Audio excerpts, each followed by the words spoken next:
오는 10월 16일에 치러지는 인천 강화군수 보궐선거가 4파전으로 치러질 전망입니다. 뉴스 오늘 이 시간에는 각 후보들의 비전 조명하고요. 유권자 여러분들의 선택에 도움이 되고자 하는데요. 오늘은 그 첫 시간으로 스튜디오에 안상수 예비 후보를 모셨습니다. 어서 오십시오. 네, 안녕하세요. 네, 반갑습니다. 네.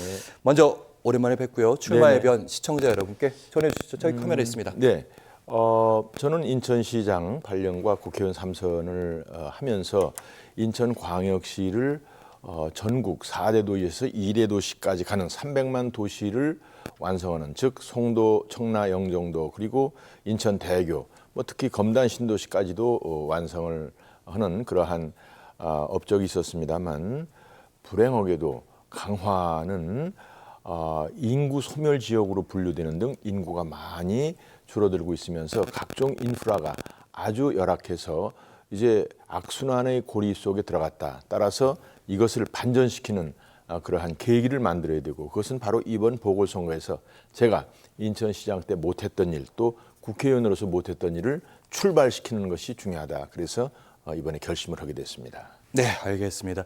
안상수 후보 하면 이제 오랫동안 국민의힘에서 활동을 하셨습니다. 네. 대선도 경선에도 참여하시고 여기서 인천에서 시장도 하시고 여러 경력들을 갖고 계신데 이번에는 국민의힘을 탈당을 선택하셨습니다. 예. 이유가 좀 궁금합니다. 제가 이제 29년 동안 당의 혜택도 받고 당을 위해서도 많은 애를 썼습니다. 김대중 대통령 때 3선,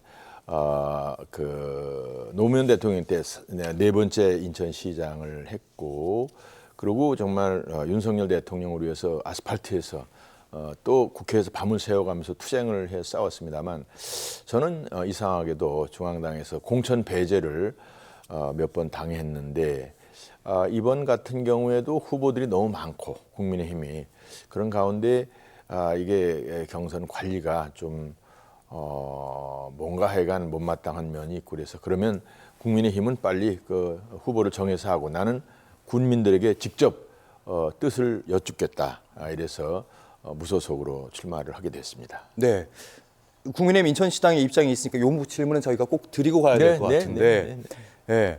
공천 과정에서 불공정함을 주장하셨단 말이죠. 입장은 이렇습니다. 공천관리 구성에 문제가 있으면 누가 어떤 인원 때문에 문제가 있는 건지 얘기를 해줬으면 좋겠고, 지금 재판을 받고 있기 때문에 안상수 후보께서 그 부분 때문에 공천에 혹시 경선에 참여하지 않은 건 아니신지. 네. 지금 이제 결과가 또 얘기를 할 수 있는데, 안영수 후보라는 사람이 지금 가처분 신청을 냈어요.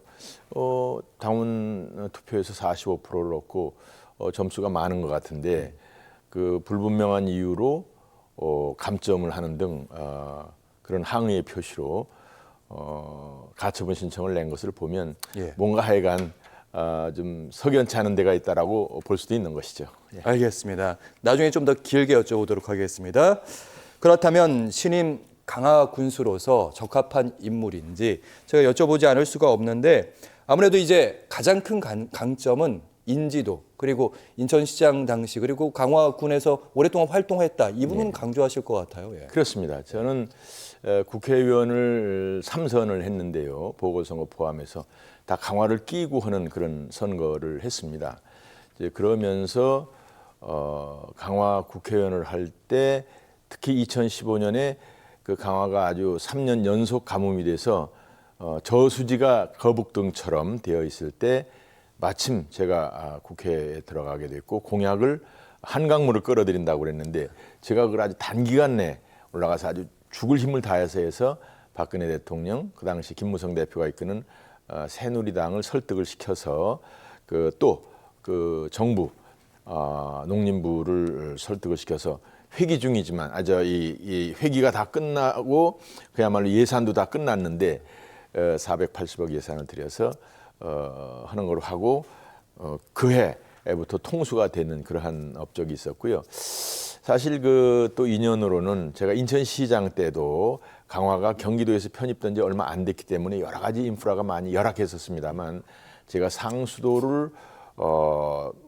지방이기 때문에 상수도가 굉장히 중요하거든요. 근데 이것을 한 50% 이상 끌어들일 수 있는 기반을 마련하고, 강화는 역시 회주도로, 해안도로가 중요하죠. 근데 그것도 많은 부분 제가 완성을 해놓고 아직 미진한 부분은 연태까지 남아 있는 거 이번에 하려고 합니다.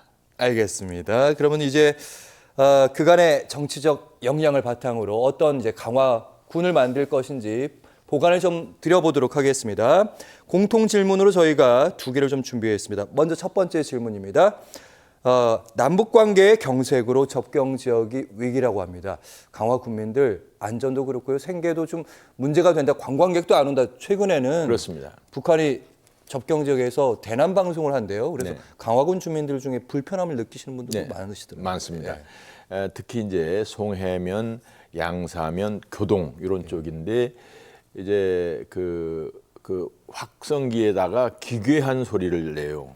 기괴한 소리를 해서 아주 그 귀신이 그 우는 소리 같은 그러한 소리를 내서 특히 밤중에는 아이들 잠 못 이루고 어르신들도 이제 노이로제에 걸릴 정도다 이렇게 돼서 제가 현장도 방문을 했었습니다만 그 점에 대해서는 이제 제가 조례로 규정을 해서 지원 근거를 마련하고 또 그 소음 집진, 먼지를 집진하듯이 소음을 이렇게 흡수하는 그런 기구가 있다고 그래요. 그거를 병풍처럼 막고 집안도 가능하면 방음벽 같은 것을 해서 우선적으로 그렇게 수동적이라도 예산을 들여서 그걸 하고 이제 그 다음에는 이제 군이나 정부 측에다 대고 전반적인 어떤 대응을 할 수 있도록 해야 되는데 접경 지역 예산 같은 것을 좀 적극적으로 활용해서 지원을 하겠다 이런 말씀을 드리고 또 그 지역이 굉장히 이제 그 중에서도 좀 지역 차별이 되어 있습니다. 그래서 예. 저는 송해면에다가는